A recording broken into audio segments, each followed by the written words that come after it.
La noche caía sobre el centro histórico de la Ciudad de México, con el mismo cansancio dulce de siempre, olor a maíz y gasolina, campanas que se diluyen en el tráfico, organillos obstinados. En la banqueta frente a un banco de cantera, un anciano de barba blanca y ropa raída ocupaba su escalón de costumbre. No pedía, no hablaba, escribía. Sostenía un cuaderno viejo con las esquinas comidas por la lluvia y una pluma que rayaba más de lo que pintaba. Cada línea parecía arrancada a pulso de la luz amarilla. Mateo, 24 años, mochila al hombro y celular siempre listo, lo miró desde la esquina. Ya lo había visto antes, pero esa noche sintió que el hombre no estaba sentado a esperar algo. Encendió la cámara casi por costumbre y se acercó con cuidado, como se acerca uno a un secreto que todavía no sabe si quiere ser contado. «Buenas noches, don», dijo. «Soy Mateo. Grabo historias de la ciudad. ¿Puedo platicar con usted?» El hombre cerró el cuaderno con un gesto paciente como quien guarda un pájaro. Julián dijo: «Y sí, platique. La ciudad necesita que alguien la escuche». No había victimismo en su voz. Había una calma antigua. Mateo se sentó a una distancia prudente para no espantarlo, encuadró evitando el logo del banco y preguntó lo mínimo: nombre, tiempo en la esquina, rutina diaria. Julián respondía sin adornos, con frases exactas. Entre pregunta y respuesta pasó doña Rosa con un canasto. «Le traje 2 bolillos y café», dijo dejando una bolsa de papel. «Está fuerte como le gusta». «Dios se lo pague, Rosa», contestó él sin teatro. La escena tenía la textura de algo que sucede todos los días hasta que dejó de serlo. «¿Qué escribe?», preguntó Mateo mirando el cuaderno. «Nombres, lugares, deudas que no son de dinero», respondió Julián. «A veces cuando uno no puede pagar con billetes, paga con memoria». Mateo presionó rec con la sensación de estar cruzando una puerta. «¿Por qué está en la calle?» «Porque me cansé de los techos», dijo, y sonrió apenas. «Demasiadas paredes». El organillero cambió de melodía. Un joven de traje miró a Julián una fracción de segundo, como si lo reconociera de una vida anterior, y siguió de largo. «Nadie se detiene ante los fantasmas. Yo no siempre dormí aquí», añadió el anciano sin que Mateo insistiera. «Una vez fui millonario, y lo perdí todo». El ruido de los claxones pareció tomar aire. Mateo no dijo: «¿Cómo?». Dijo: «Cuénteme desde el principio». Julián sostuvo el cuaderno sobre las rodillas como si fuera su bastón. «Aprendí a alzar paredes antes que a leer. La ciudad me dio trabajo, yo le di años. Luego aprendí a dirigir, a firmar. Hice socios. Confié. Un día me enfermé. Cuando desperté del hospital, mi nombre era una casa saqueada. Otros habían firmado por mí. Los papeles eran legales. La traición también sabe usar traje». La frase quedó suspendida entre ellos como polvo dorado. Mateo sintió que el encuadre se le volvía pequeño. «¿Y por qué no peleó?». «Porque ya había perdido algo más caro», respondió. «La paz. Preferí salir por la puerta de atrás y medir con lo puesto qué quedaba de mí». Y el cuaderno: «Planos de lo que no alcancé a construir», dijo. «No edificios, promesas. Una escuela donde el hambre no distraiga. Un refugio donde el miedo no despierte». Mateo tragó saliva. Pensó en su madre y en la cuenta de gas pegada con imán en el refrigerador. «¿Puedo volver mañana?», preguntó. «Quiero seguir escuchando con buena luz». «La luz no cambia lo que uno es», dijo Julián. «Pero si Dios presta, aquí estaré». Se despidieron con un gesto mínimo. Camino al metro, Mateo volvió a abrir la grabación. La voz de Julián tenía un modo extraño de limpiar las palabras sucias del mundo. Llegó a su cuarto de paredes delgadas. Editó sin música ni trucos, cuidando los silencios como si fueran parte del relato, y subió el video con un título más honesto que ingenioso: «El hombre que escribe en la sombra». Mientras la barra de progreso avanzaba, escuchó el rumor de la ciudad que no duerme. Se acostó sin saber si había pasado una línea. Recordó a un profesor diciendo: «La historia es lo que el otro te confía». Apagó la luz. A la mañana siguiente un cosquilleo raro lo despertó. Su celular vibraba con notificaciones como una tormenta, comentarios compartidos, mensajes directos. Mi abuelo también escribió cuadernos. Ese señor dice verdades que nadie quiere escuchar. Dejen de romantizar la pobreza. La ciudad digital Había encontrado el video en la madrugada. Mateo se vistió deprisa y salió hacia el centro con una mezcla de euforia y miedo. En el trayecto el teléfono sonó con número privado. «¿Eres el muchacho del video del mendigo?», preguntó una voz grave. «¿Quién habla?». Alguien que lo conoció cuando no escribía en la calle, sino en oficinas de vidrio. Se llamaba Julián Fuentes. El nombre llegó como un golpe seco. Mateo se detuvo en la acera entre un puesto de jugos y un grupo de turistas. «¿Puede repetir eso?». Julián Fuentes repitió la voz. «Si quieres saber si miento, busca las placas de inauguración de las Torres del Poniente. Ahí está su firma». La llamada se cortó. Mateo sintió que la ciudad cambiaba de tamaño alrededor suyo. Caminó hasta la esquina de siempre. Julián estaba en su escalón y doña Rosa a unos pasos acomodaba gardenias en vasos de plástico. «Buenos días», dijo Mateo. «Creo que tenemos que hablar de su nombre completo». Julián lo miró con una calma que no era resignación, era conciencia. «Los nombres pesan», dijo. «Y a veces cuando pesan mucho te hunden». Mateo encendió la cámara de nuevo. No sabía aún que con ese gesto estaba quitando un candado a la puerta de una historia que no iba a poder cerrar solo. El sol del mediodía golpeaba el pavimento con fuerza cuando Mateo se encontró otra vez frente a Julián. No había dormido bien. La avalancha de comentarios y mensajes lo había mantenido despierto. Algunos lo felicitaban por dar voz a un olvidado, otros lo acusaban de inventar historias. Entre todo eso había un par de correos de periodistas de renombre y uno de un banquero que decía recordar perfectamente a Julián Fuentes. Mateo respiró hondo, encendió la cámara y se sentó frente al anciano. «La gente está hablando de usted», dijo. «Algunos lo llaman farsante. Otros lo reconocen como alguien que desapareció hace 15 años. ¿Es usted Julián Fuentes, el empresario constructor?». Julián no parpadeó. Pasó la mano por su barba como si acariciara un recuerdo áspero. «Ese nombre me perteneció», dijo por fin. «Luego se lo tragaron los papeles y las firmas falsas. Yo ya no soy él, pero lo fui». Mateo sintió un hormigueo en el estómago. Era cierto. No era un invento. ¿Por qué nunca volvió a reclamar lo que era suyo? Julián sonrió con tristeza. «Porque lo que era mío no estaba en las escrituras ni en las cuentas. Cuando abrí los ojos después de enfermar, descubrí que mis socios, incluso mi hermano, habían cambiado cerraduras y balances. La traición es más rápida que la justicia. Y yo ya no tenía fuerzas para vivir en pleitos». La cámara capturó el temblor leve en sus manos. En el fondo, un niño compraba una flor a doña Rosa, que observaba la conversación con el mismo silencio protector de siempre. «¿Entonces prefirió desaparecer?», preguntó Mateo. «Preferí vivir sin la mentira de que el dinero podía salvarme. Cuando lo pierdes todo, descubres qué cosas no se podían comprar desde el principio». Mateo guardó silencio un instante. El bullicio de la plaza se mezclaba con las palabras del anciano, como si fueran un rumor más de la ciudad. «Pero usted no lo perdió todo», dijo el joven bajando la voz. «Todavía tiene esos cuadernos. ¿Qué guardan en realidad?». Julián lo miró con gravedad, como si evaluara si el muchacho estaba listo para escuchar. Luego abrió el cuaderno con cuidado, mostrando páginas llenas de nombres, mapas rudimentarios y frases cortas. «Estos son los lugares que soñaba ayudar cuando todavía tenía poder. Comunidades olvidadas, orfanatos a medio construir, escuelas que nunca recibieron apoyo. Antes de caer, aparté dinero en una cuenta que nadie sabe.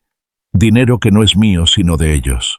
Mateo se inclinó hacia adelante incrédulo. «¿Está diciendo que todavía existe una cuenta con millones de pesos?» «Sí. Y no está escondida para mí. Está guardada para quien decida cumplir con lo que yo no alcancé». El corazón de Mateo se aceleró. Su canal había explotado de un día para otro, y ahora tenía en sus manos algo mucho más grande que la fama. «¿Por qué me lo dice a mí?», preguntó casi en un susurro. «Porque tú me escuchaste cuando nadie más lo hizo», respondió Julián. «Quizás seas tú quien deba decidir qué hacer cuando llegue el momento». El silencio que siguió pesaba más que el tráfico y las voces de vendedores. Mateo sintió que cargaba un secreto que podía cambiar vidas, pero también destruirlo todo. En ese instante doña Rosa se acercó y dejó un ramo de bugambilias a un lado de Julián. «Las flores duran poco», dijo con una sonrisa, «pero en ese poco tiempo hacen del mundo un lugar más hermoso». Mateo entendió el mensaje sin que ella lo explicara. La riqueza, como las flores, Solo tiene sentido cuando embellece la vida de otros. Mientras guardaba su equipo no pudo evitar pensar en las puertas que acababa de abrir. Su canal ardía en popularidad, los mensajes no dejaban de llegar, y al otro lado de la ciudad, en oficinas lujosas, alguien más seguro ya había escuchado el nombre de Julián Fuentes en boca de millones. El verdadero peligro apenas comenzaba. Esa misma tarde, mientras el sol caía detrás de las cúpulas coloniales, Mateo regresó a su casa con la mente hirviendo. Su madre Lucía estaba en la cocina batiendo frijoles con una cuchara de madera. «Llegas tarde otra vez», dijo ella sin mirarlo. «Y con esa cara pareciera que te cargaste el mundo encima». Mateo dejó la mochila en el sillón y suspiró. «Mamá, encontré una historia que puede cambiar mi vida. Y la de muchos más». Lucía lo miró por encima de los lentes con esa mezcla de ternura y desconfianza que había aprendido a usar para educar sola a un hijo. «Siempre dices lo mismo con tus videos. ¿Y qué te han dado hasta ahora? Solo desvelos y comentarios de desconocidos». «No, mamá, esta vez es distinto», insistió él encendiendo la laptop para mostrarle el video que ya superaba el 1.000.000 de vistas. «Este hombre no es cualquier mendigo. Es Julián Fuentes, un empresario que desapareció hace 15 años». Lucía arqueó una ceja. «¿Y qué hace ahora viviendo en la calle? Eso es lo que estoy descubriendo. Dice que lo traicionaron, incluso su propio hermano. Y lo más fuerte aún, guarda la clave de una cuenta con millones destinados a proyectos sociales». El cucharón de su madre se quedó suspendido en el aire. «Mateo, ¿te das cuenta del peligro en el que te estás metiendo? Si ese dinero existe, no eres el único que lo sabe». Mateo bajó la mirada, pero la convicción brillaba en sus ojos. «Por eso tengo que seguir. No puedo dejar que esa historia muera con él». Antes de que Lucía pudiera responder, sonó el timbre del celular. Era un mensaje privado de un número desconocido. «Deja de hurgar en lo que no entiendes. Última advertencia». El pulso de Mateo se aceleró. Mostró la pantalla a su madre. «¿Ves?», dijo ella alarmada. «Te lo dije». Pero Mateo, en vez de detenerse, sintió un fuego nuevo en el pecho. Alguien poderoso tenía miedo de que siguiera grabando. Y eso solo confirmaba que Julián decía la verdad. Esa noche volvió a la plaza. Julián estaba en su sitio con el cuaderno en las rodillas y doña Rosa le ofrecía un vaso de atole. El anciano alzó la mirada al ver a Mateo. «Tus ojos cambiaron», dijo. «Ya sabes más de lo que quisieras». «Me amenazaron», confesó Mateo. «Y creo que sé quién está detrás». Julián asintió lentamente. «Ernesto siempre temió a la verdad. Yo la escondí bajo el silencio, tú la encendiste con una cámara. Ahora ya no se puede apagar». Mateo se sentó a su lado mientras la multitud nocturna los rodeaba sin notar el peso de la conversación. «¿Qué hacemos?», preguntó el joven. Julián apretó el cuaderno contra el pecho. «La traición me arrancó todo, pero no logró borrar la memoria. Aquí está el mapa de lo que debe hacerse. Si decides caminarlo, sabrás a quién incomodar». La brisa agitó las páginas abiertas, revelando nombres de pueblos, dibujos de escuelas y frases cortas que parecían oraciones.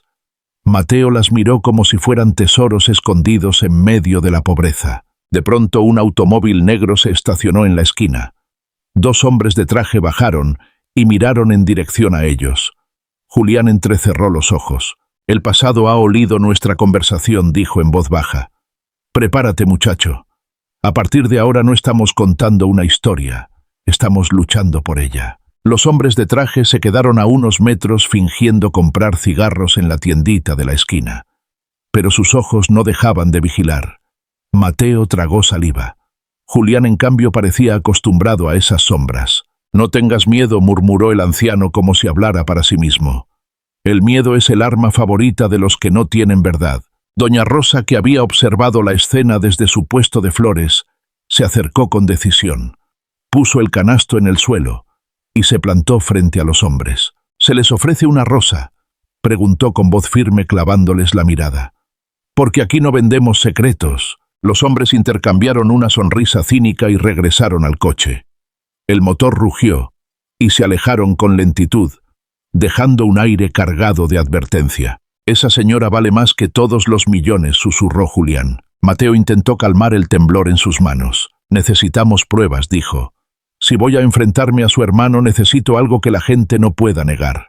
Julián abrió el cuaderno en una página manchada de café. Allí, con letra apretada, había cuentas bancarias, firmas y hasta copias pegadas de antiguos contratos. Esto no solo es memoria, explicó.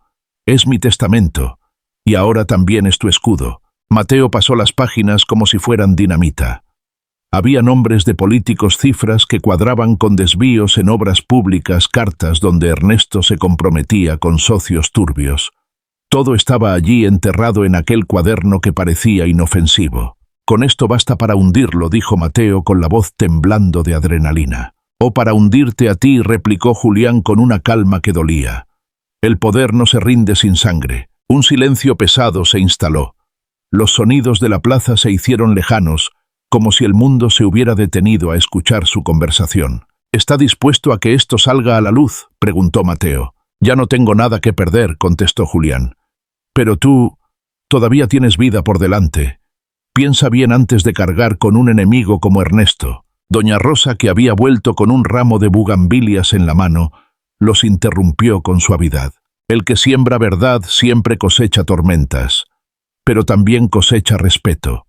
No olvides eso, muchacho. Mateo levantó la vista del cuaderno y se encontró con los ojos viejos de Julián, llenos de dolor y de fe. Entonces entendió que aquella no era solo una historia para un canal. Era una misión que podía costarle todo. Esa noche, al volver a casa, recibió otro mensaje anónimo: «Deja al mendigo en paz o terminarás como él». Mateo miró la pantalla y apretó el puño. Por primera vez en su vida no sintió miedo del peligro. Sintió miedo de no estar a la altura del legado que acababa de heredar. La mañana siguiente la ciudad amaneció distinta para Mateo. No eran solo las notificaciones que seguían inundando su celular. Era el peso invisible de un secreto que lo vigilaba desde cada esquina. Caminó hacia la universidad con el cuaderno escondido en su mochila. Sabía que no podía confiar en cualquiera, pero necesitaba aliados. Allí buscó a Sofía, una periodista independiente que había visto alguna vez en conferencias. Ella era conocida por denunciar fraudes políticos, aunque siempre trabajaba con recursos mínimos y bajo amenaza. Cuando Mateo le mostró el cuaderno en una cafetería discreta, sus ojos se agrandaron. «¿Tienes idea de lo que es esto?», susurró hojeando las páginas con cuidado. «Con estas pruebas tu amigo podría recuperar no solo su nombre, sino también su dignidad. Y tu canal, bueno, pasaría de viral a histórico». Mateo sintió un nudo en la garganta. «No quiero fama, quiero justicia». Sofía lo miró con una mezcla de admiración y cautela. «La justicia es peligrosa cuando toca a los que se creen intocables. Si decides publicar esto, tienes que estar preparado para perder más de lo que imaginas». Antes de que pudiera responder, la televisión del local interrumpió con una noticia. El empresario Ernesto Fuentes anuncia nueva inversión en viviendas sociales. Un gesto filantrópico que confirma su compromiso con el país. El rostro de Ernesto apareció en pantalla impecable, sonriendo, rodeado de flashes. Mateo apretó la mandíbula. «¿Ves?», dijo Sofía apagando la pantalla con el control. «Mientras ustedes hablan en la plaza, él controla la narrativa nacional. Si quieres enfrentarlo, necesitamos estrategia». Ese mismo día, Mateo volvió a la plaza para hablar con Julián. Lo encontró más cansado de lo habitual, como si cada palabra dicha en los últimos días hubiera drenado su fuerza. Doña Rosa le sostenía una taza de caldo. «Hoy vinieron a preguntarme por ti», le dijo Julián en voz baja. Apenas Mateo se sentó. Hombres que dicen trabajar para el gobierno, pero sus ojos eran los de Ernesto. Mateo le contó lo de Sofía y la posibilidad de hacer pública la información con respaldo periodístico. Julián asintió, aunque su mirada se perdió en el horizonte. «Si decides hacerlo, no será para devolverme lo perdido. Será para que nadie más caiga en la trampa de mi hermano». Doña Rosa intervino con la firmeza de una madre que ya ha visto demasiadas batallas. «Muchacho, a veces las flores nacen en la basura. No importa dónde crezcan, lo importante es que den color. Si decides luchar, recuerda que no peleas por ti». El corazón de Mateo ardía. Sentía que la historia lo había elegido. Ya no podía retroceder. Aquella noche, mientras revisaba de nuevo el cuaderno, encontró entre las páginas una nota suelta con letra distinta, más joven. «Si lees esto es porque decidí confiar. La verdadera riqueza está destinada a quienes nunca son invitados a la mesa. No me falles». Era la voz de Julián escrita para el futuro. Y ese futuro, lo entendió Mateo, había llegado. Esa madrugada, mientras la ciudad dormía bajo un cielo encapotado, un ruido seco despertó a Mateo. Alguien golpeaba la puerta de su departamento. Su madre se levantó alarmada, pero él la contuvo con un gesto. Se acercó despacio y por la mirilla alcanzó a ver un sobre deslizado por debajo. Afuera no había nadie. Lo recogió con manos temblorosas. Dentro había una sola hoja, una fotografía de Julián tirado en la plaza con una cruz dibujada en marcador rojo sobre su rostro. Abajo, un mensaje: última oportunidad. El estómago se le encogió. Fue corriendo al centro temiendo lo peor. Cuando llegó encontró a Julián sentado en su escalón aparentemente tranquilo, pero con un moretón fresco en la mejilla. Doña Rosa le limpiaba la herida con un pañuelo húmedo. «No se preocupe, Mateo», dijo Julián alzando la vista con dificultad. «Estos golpes no son nuevos. Lo que duele es que vengan de la misma sangre». Mateo apretó los dientes. «Esto no puede seguir así. Tenemos que exponerlo ya antes de que sea demasiado tarde». Julián negó con la cabeza. «La verdad no es una bomba que lanzas sin mirar. Si lo haces mal, solo destruyes a inocentes. Hay que preparar el terreno, muchacho». Mateo respiró hondo. Sabía que tenía razón, pero cada día que pasaba aumentaba el riesgo. En ese instante, un coche de lujo se detuvo frente al banco. De él bajó Ernesto Fuentes, impecable, con un traje a medida. Caminó hacia ellos con paso firme, escoltado por dos hombres. «Vaya, vaya», dijo con voz suave, casi paternal. El fantasma decidió mostrarse al sol. Julián lo miró con un brillo de dolor y desprecio en los ojos. «No vine a mostrarme.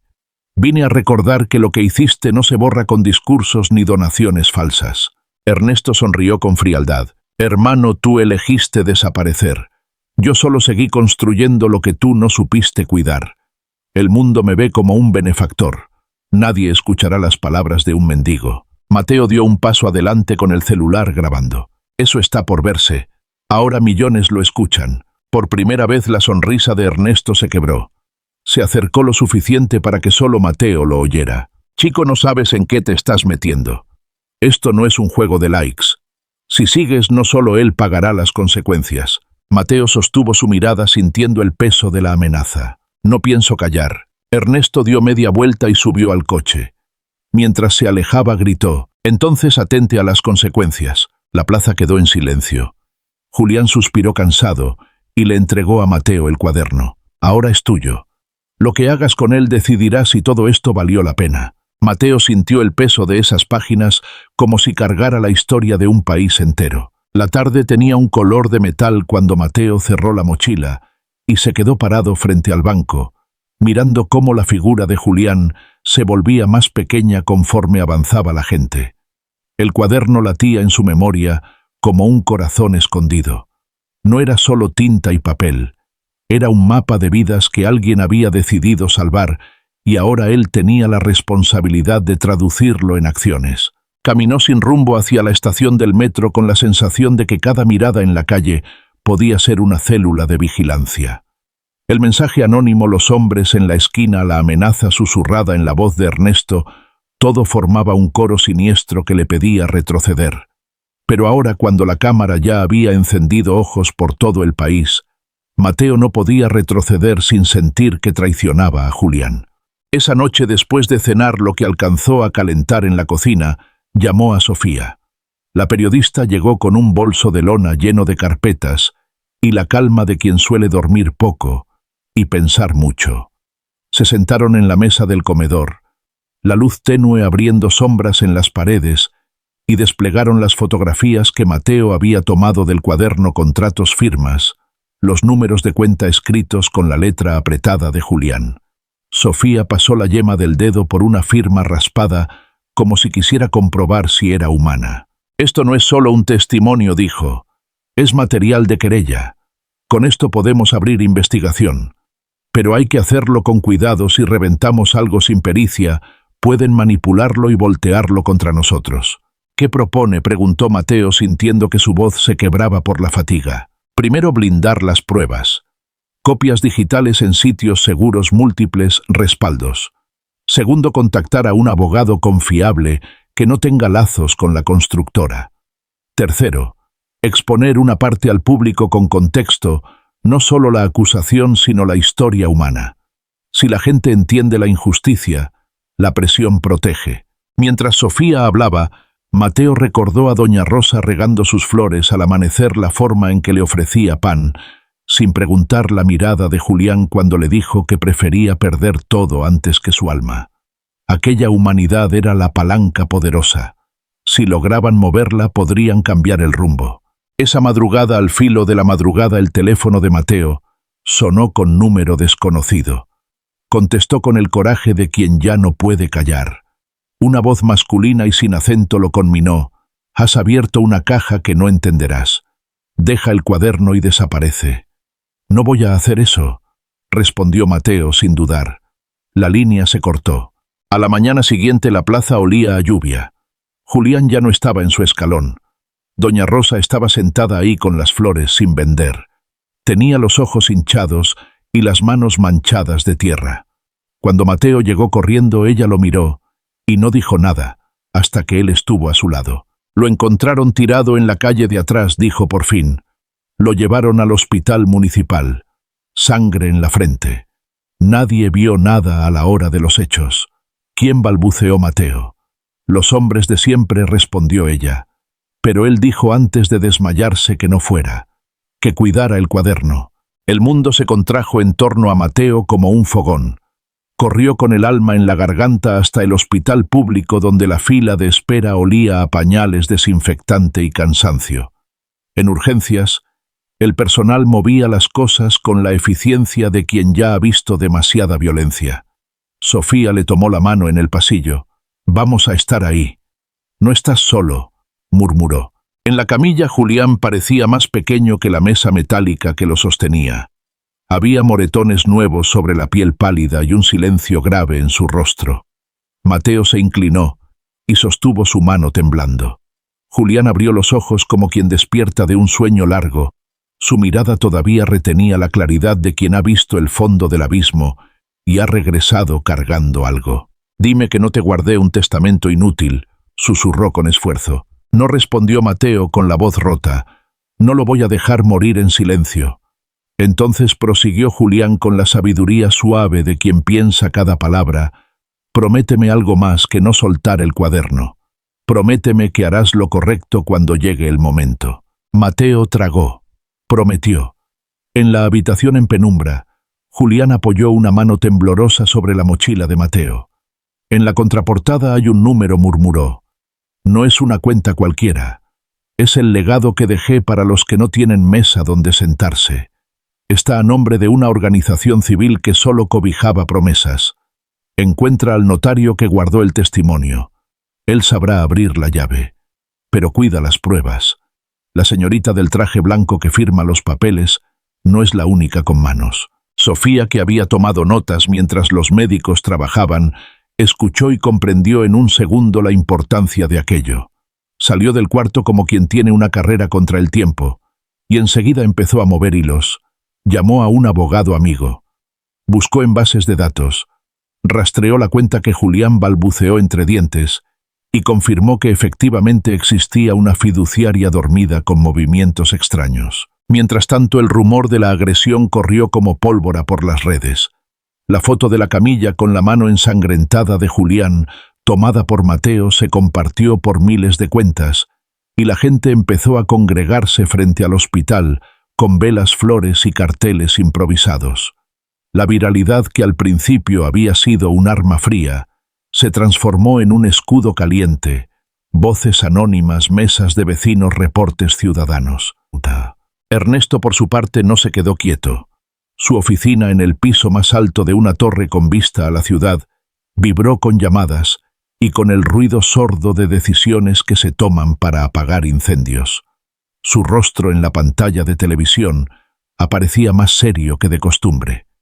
Llamó a sus consejeros y ordenó una estrategia de control de daños, ruedas de prensa, donaciones simbólicas, anuncios de programas sociales, y en la sombra contrató despachos para revisar la trazabilidad del cuaderno. La disputa ya no era solo entre dos hombres, era una contienda pública por la narrativa de la verdad. Mateo y Sofía entendieron que, además de pruebas, Necesitaban construir credibilidad. Así convocaron a una defensora pública que trabajaba en litigio de corrupción y con el respaldo de un notario de confianza, presentaron una denuncia formal acompañada por una exposición de pruebas digitales. La Fiscalía, movida por la presión ciudadana, abrió una carpeta de investigación. En la madrugada siguiente, cuando la plaza volvió a quedarse vacía y solo el viento revolvía las hojas secas, Mateo regresó al hospital. Julián, débil pero consciente, apretó su mano con fuerza. «No permitas que la codicia diga cómo se mide el valor de una vida», le dijo en voz baja. «Haz que lo que quede sea útil para los que nunca tuvieron voz». Mateo sintió esa orden interna como un mandato que venía de más allá de la ley o de la fama.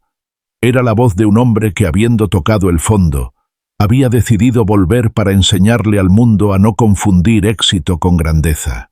Afuera las sirenas de la ciudad seguían su marcha, y algo dentro de Mateo ya no era el mismo, ya no había vuelta atrás. El amanecer llegó con un cielo grisáceo que parecía presagio. Afuera del hospital, la multitud había crecido: estudiantes con pancartas, trabajadores, con cascos, madres con niños en brazos. Todos repetían el mismo nombre en cánticos improvisados: justicia para Julián Fuentes. La historia del mendigo millonario ya no era un secreto, era un clamor popular. Mateo miraba desde la ventana de la sala de espera, con el cuaderno apretado contra el pecho. Sofía entró con un gesto serio y una carpeta bajo el brazo. «Tenemos un problema», dijo, dejándose caer en la silla frente a él. La Fiscalía abrió la carpeta. «Sí, pero ya hay movimientos para archivarla. Ernesto tiene demasiadas manos metidas en las instituciones». Mateo cerró los ojos con rabia contenida. «Entonces tendremos que ganar donde él no manda, en la calle, en las redes, en la gente». Sofía lo observó con un destello de orgullo. «Hablas como periodista de verdad, no como creador de contenido». En ese momento un médico salió de la habitación de Julián. Su expresión era grave. «Está muy débil. Si quieren verlo ahora es el momento». Entraron en silencio. Julián estaba acostado, los tubos a su alrededor contrastaban con su mirada aún clara. Cuando vio a Mateo, levantó ligeramente la mano. «Acércate, hijo», susurró. Mateo se inclinó tomando su mano huesuda. «Aquí estoy. No voy a dejar que tu historia muera». Julián sonrió apenas. «No es mi historia. Es la de todos los que nunca fueron escuchados. El dinero que guardé no era para mí. Era para los invisibles. Úsalo bien». Sus ojos brillaron con una mezcla de paz y despedida. La máquina marcó un pulso lento, y aunque los médicos intentaron prolongarlo, Julián exhaló como quien entrega un secreto a la eternidad. Mateo se quedó helado. Doña Rosa, de pie en la esquina, se persignó y dejó una flor en la mesita junto a la cama. «Se fue en paz», murmuró ella. «Ahora queda lo que sembró». Esa tarde la noticia de su muerte estalló en los medios. Algunos titulares lo llamaban exempresario caído en desgracia, otros mendigo redentor. Pero en las calles los murales improvisados lo mostraban con su cuaderno en la mano y una frase escrita en aerosol: «La verdadera riqueza está en los corazones». Ernesto apareció en televisión esa noche fingiendo pesar y ofreciendo un minuto de silencio en un evento público. Pero la gente ya no le creía. Los comentarios en redes lo acusaban directamente: «Lo callaste porque dijo la verdad». La máscara empezaba a resquebrajarse. Mateo, con lágrimas aún frescas, se reunió con Sofía en una pequeña oficina de barrio. Extendió el cuaderno sobre la mesa. «No podemos guardarlo más. Es hora de cumplir su legado». Sofía asintió. «Lo haremos. Pero no será fácil. Tendrán que atacarnos, desprestigiarnos, amenazarnos. ¿Estás listo para eso?». Mateo recordó la voz de Julián aquella noche en la plaza. «Prométeme que harás lo correcto cuando llegue el momento». «Sí», respondió con firmeza. «Estoy listo». Y así comenzó la segunda vida de la historia, no como el relato de un mendigo olvidado, sino como la semilla de una cruzada contra la mentira. La primera batalla ya había terminado con un mártir que había enseñado dónde estaba la riqueza verdadera. La siguiente sería por el legado. Los días siguientes fueron un torbellino. La muerte de Julián no apagó la conversación. Al contrario, la encendió con más fuerza. Su nombre aparecía en carteles, murales y hasta en canciones improvisadas en el metro. Los jóvenes compartían clips del video original con frases subrayadas: «Preferí perderlo todo antes que perder mi alma». Mateo apenas dormía. Entre entrevistas, amenazas anónimas y la presión de mantener viva la historia, sentía que caminaba en la cuerda floja. Sofía se convirtió en su socia estratégica, cada paso debía ser calculado para no poner en riesgo el cuaderno ni la investigación. Una tarde, mientras revisaban documentos en una oficina prestada por un colectivo ciudadano, Mateo encontró en el cuaderno un sobre sellado que nunca había notado. Lo abrió con manos temblorosas. Dentro había una carta dirigida a quien decida continuar lo que yo no pude terminar. En ella Julián explicaba que había apartado fondos en una cuenta fiduciaria para proyectos sociales. Los papeles contenían instrucciones detalladas, los nombres de comunidades marginadas, los planos de escuelas inconclusas, la lista de niños de un orfanato que había visitado en secreto. «Esto es oro puro», dijo Sofía. «Con esto no solo demostramos que hablaba en serio. Podemos empezar a mover recursos legales para liberar ese dinero». Pero antes de que pudieran celebrar, el celular de Mateo vibró con una llamada desconocida. Contestó, y la voz de Ernesto llenó la línea fría como un cuchillo. «Muchacho, jugaste con fuego y ahora te vas a quemar. Ese cuaderno me pertenece. Devuélvelo y quizás te deje seguir respirando». Mateo apretó los dientes. «Ese cuaderno no es suyo. Es de las comunidades que ustedes olvidaron». Ernesto soltó una risa breve sin alegría. «La gente olvida rápido. Pero yo no. Piensa en tu madre antes de dar tu próximo paso». La llamada se cortó. Mateo sintió un escalofrío recorrerle la espalda. Sabía que Ernesto estaba dispuesto a todo. Esa noche, en la plaza donde todo comenzó, decenas de personas se reunieron con velas en memoria de Julián. Doña Rosa repartía flores gratis a quien pasaba diciendo: «Él siempre sembró. Ahora nos toca a nosotros regar lo que dejó». Mateo tomó la palabra frente a la multitud con la voz quebrada pero firme. «Julián me entregó un legado. No es dinero, no es poder. Es la obligación de construir lo que él soñó. Y les prometo que no voy a parar hasta verlo cumplido». La gente estalló en aplausos y gritos de apoyo. Alguien comenzó a corear: «Fundación Julián Fuentes. Fundación Julián Fuentes». Y pronto la plaza entera repetía el nombre como un juramento colectivo. Esa noche Mateo entendió que ya no estaba solo. Tenía detrás a un pueblo que había decidido creer en un mendigo más que en un millonario de corbata. Y eso, pensó, era un poder más fuerte que cualquier amenaza. El eco de aquella vigilia se multiplicó en los días siguientes. Colectivos estudiantiles, asociaciones de vecinos y hasta parroquias empezaron a organizar reuniones para hablar de la Fundación Julián Fuentes, aunque todavía no existiera formalmente. Lo que había nacido como un video callejero se estaba transformando en un movimiento social. Mateo, sin embargo, sabía que la batalla más dura no era en las plazas, sino en los tribunales y en los despachos donde Ernesto aún tenía poder. Junto a Sofía y un pequeño grupo de abogados aliados, comenzó a estructurar la demanda. El cuaderno de Julián se convirtió en pieza clave. Cada página era un testimonio contra años de corrupción. Una mañana, al salir del edificio donde habían presentado la primera carpeta, Mateo notó que lo seguían. 2 hombres en motocicleta lo flanquearon durante varias cuadras. Su corazón se aceleró. Logró refugiarse en una cafetería abarrotada, donde esperó hasta que los perdió de vista. Mandó un mensaje rápido a su madre: «Estoy bien. No salgas sola». La presión crecía, pero también la visibilidad. Programas de radio y televisión lo invitaban a hablar. En cada entrevista repetía lo mismo: «Esto no se trata de mí. Se trata de cumplir el legado de un hombre al que traicionaron y que aún así decidió dejar esperanza para los que no tenían nada». Mientras tanto, Ernesto intensificaba su campaña mediática. Anunció la construcción de un hospital privado y donaciones a orfanatos, intentando blindar su imagen. Pero cada aparición suya era acompañada por comentarios de desconfianza en redes. «Ese dinero es de Julián, ya nadie le cree. Devuelve lo que robaste». En la plaza, Doña Rosa seguía con sus flores. Para muchos se volvió un símbolo silencioso de resistencia. Una tarde le dijo a Mateo mientras acomodaba claveles: «No dejes que la rabia te consuma, hijo. Julián luchó con dignidad, no con odio. Esa es la diferencia que va a hacer que lo tuyo dure. Las palabras lo calaron hondo. Sabía que el peligro podía arrebatarle todo en cualquier momento, pero también entendía que la dignidad era un arma que Ernesto jamás podría comprar. Un viernes, al regresar a casa, encontró en la puerta un sobre sellado con el logotipo de un notario. Dentro había una copia certificada del fideicomiso que Julián había mencionado en el hospital. El documento confirmaba la existencia de una cuenta con fondos millonarios destinada exclusivamente a proyectos sociales. Mateo sintió que las manos le temblaban.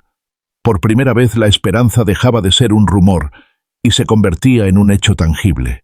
Miró el cielo de la ciudad iluminado por neones y murmuró: «Lo vamos a lograr, Julián, lo vamos a lograr». El documento del notario fue como un rayo de luz en medio de la tormenta. Sofía lo revisó con lupa, pasando cada página con la cautela de quien sostiene dinamita. «Esto es irrefutable», dijo con voz grave. «Si lo hacemos público ahora, Ernesto intentará bloquearlo, pero la presión ciudadana será demasiado fuerte». Mateo la escuchaba con el corazón latiendo a toda velocidad. No podía dejar de pensar en las palabras de Julián: «Haz lo correcto cuando llegue el momento». Esa noche transmitió en vivo desde su canal. Miles de personas se conectaron, algunos por curiosidad, otros por convicción. Con el cuaderno en la mesa y el documento notarial en la mano, Mateo explicó la historia completa: la traición, la caída, el silencio, y finalmente la prueba de que Julián había guardado un legado real. «Este dinero no es para políticos ni empresarios», dijo mirando fijamente a la cámara. «Es para las comunidades olvidadas. Y hoy hacemos pública la existencia del fideicomiso que lo confirma».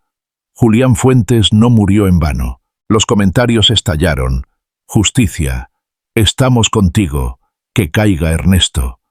En cuestión de horas, la transmisión fue replicada en noticieros, periódicos digitales y redes sociales de toda Latinoamérica. Mientras tanto, en su despacho de lujo, Ernesto miraba la pantalla con el ceño fruncido.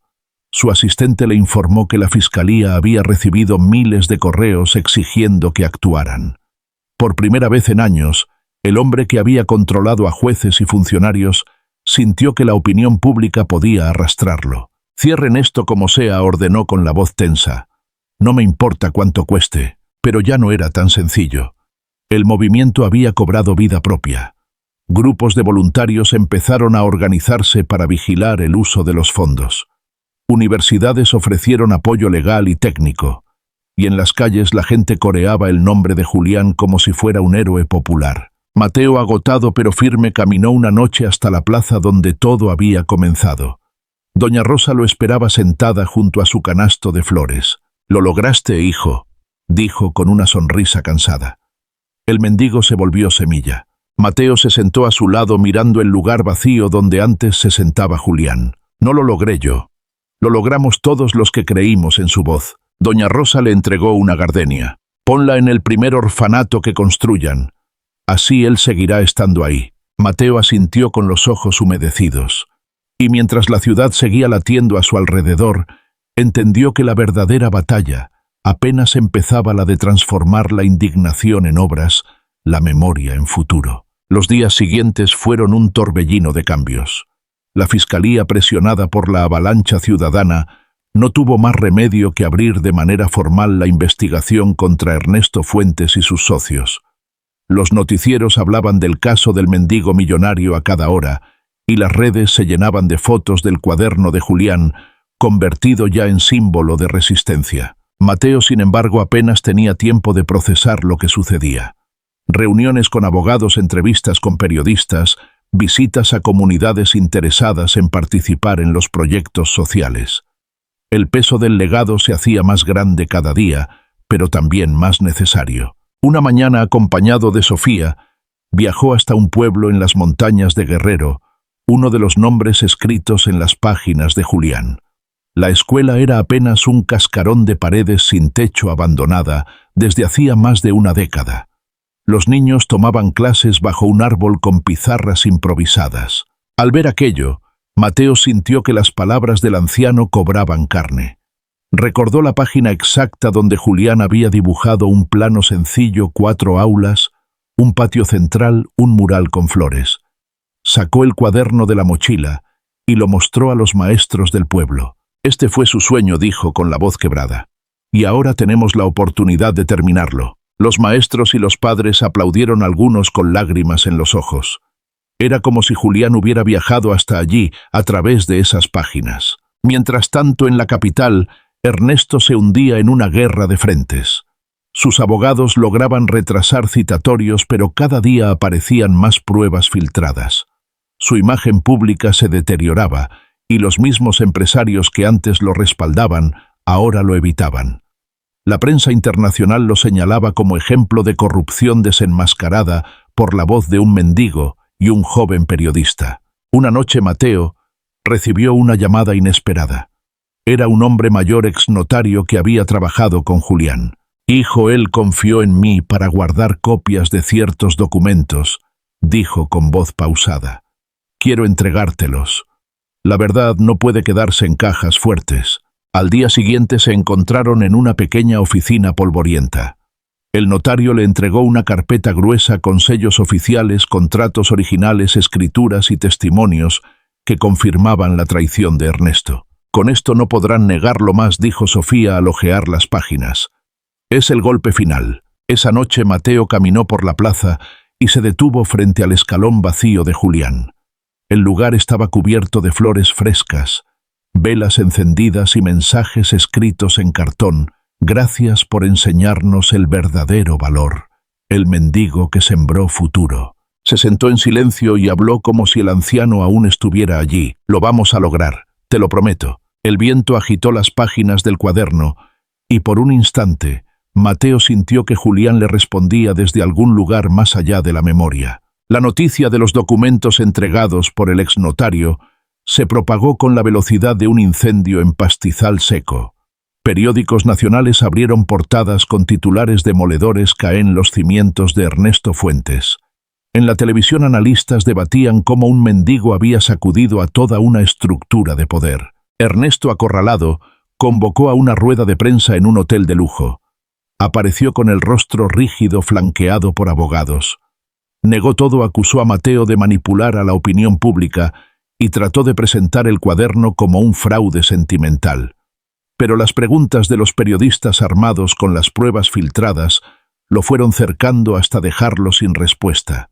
«¿Puede explicar por qué su firma aparece en contratos de desvío millonario?», preguntó Sofía, que había logrado entrar al evento. Ernesto balbuceó, perdió la calma y salió abruptamente entre gritos y flashes. Esa imagen transmitida en vivo fue el inicio de su caída pública. Mateo, por su parte, sentía que el peso de la historia se volvía también un deber de esperanza.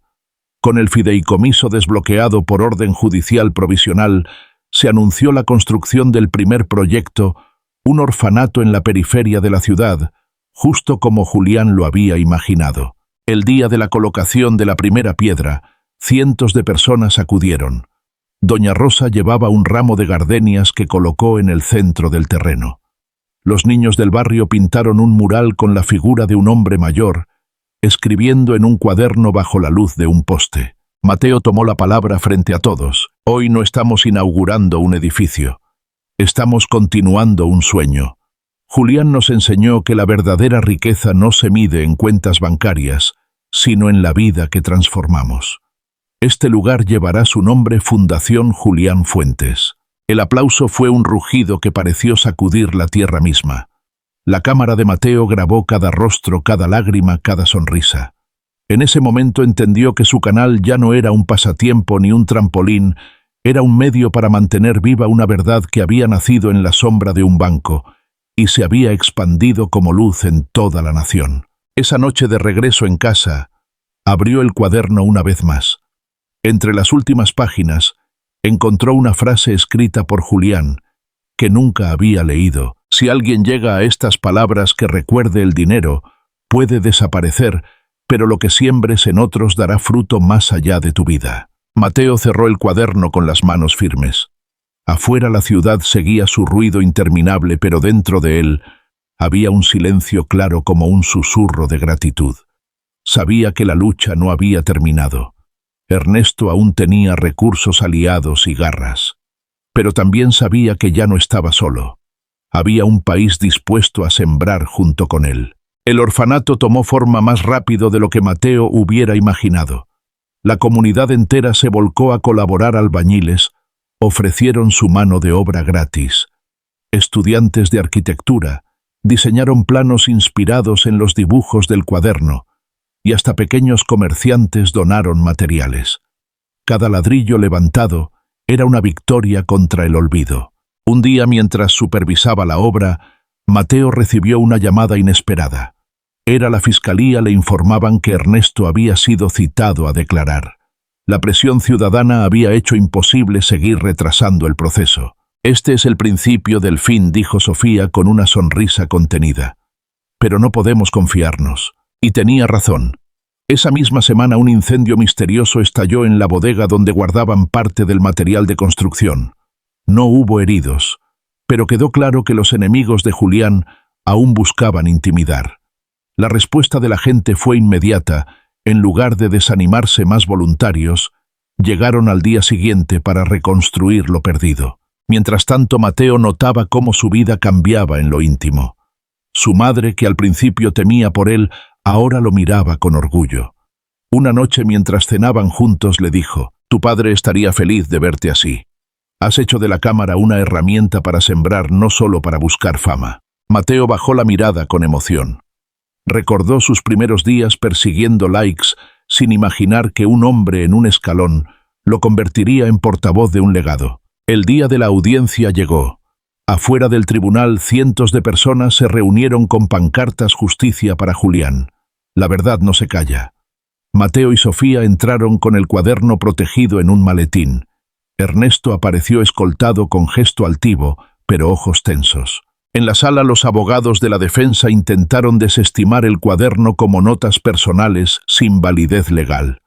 Pero entonces el exnotario, aquel hombre mayor de voz pausada, se levantó para testificar. Con documentos originales en mano, confirmó la autenticidad de cada firma, cada contrato, cada registro. El silencio en la sala fue absoluto. Ernesto apretaba los puños, incapaz de detener el derrumbe de su fachada. Al salir, Mateo no habló a los micrófonos. Prefirió regresar a la obra del orfanato. Allí, entre ladrillos y risas de niños que jugaban en el polvo, encontró la verdadera respuesta, no en las sentencias legales, sino en las semillas que ya estaban germinando. Esa noche, al volver a casa, escribió en su propio cuaderno: «La riqueza que Julián me confió no cabe en cuentas ni en edificios. Cabe en cada mirada que recupera esperanza. Y esa es la herencia que nadie podrá robar». El viento entró por la ventana, moviendo las páginas como si fueran alas. Mateo supo entonces que el viaje no había terminado, pero el camino ya estaba trazado: seguir sembrando aunque el mundo intentara arrancar las flores. El juicio avanzaba como un río turbulento. Cada audiencia revelaba más pruebas de la corrupción de Ernesto, y los medios transmitían cada detalle con avidez. La figura del magnate filántropo se desmoronaba ante los ojos de la nación. Sin embargo, la batalla legal era lenta, llena de tecnicismos que amenazaban con enterrar la verdad en montañas de papeleo. Mientras tanto, el orfanato se levantaba ladrillo a ladrillo. Una mañana, Mateo llevó a doña Rosa a ver los avances.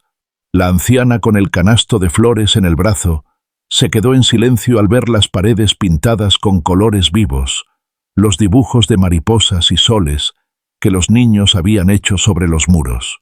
«Parece un sueño», susurró.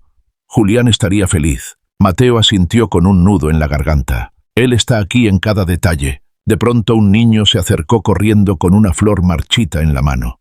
Se la entregó a Mateo y dijo: «Mi mamá dice que aquí voy a poder estudiar cuando termine la escuela del barrio». Mateo sonrió agachándose para quedar a su altura. «Sí, vas a estudiar. Y vas a crecer sabiendo que alguien pensó en ti incluso antes de conocerte». El niño corrió de vuelta riendo. Doña Rosa apretó el brazo de Mateo. «Eso es sembrar, hijo. Así se mide la riqueza». Aquella tarde, mientras supervisaban los últimos retoques, Sofía llegó con noticias frescas. La fiscalía ordenó el embargo de varias propiedades de Ernesto. Su imperio se está cayendo a pedazos. Mateo sintió una mezcla de alivio y cansancio. No celebró. Solo miró el cielo que empezaba a oscurecerse y pensó en Julián.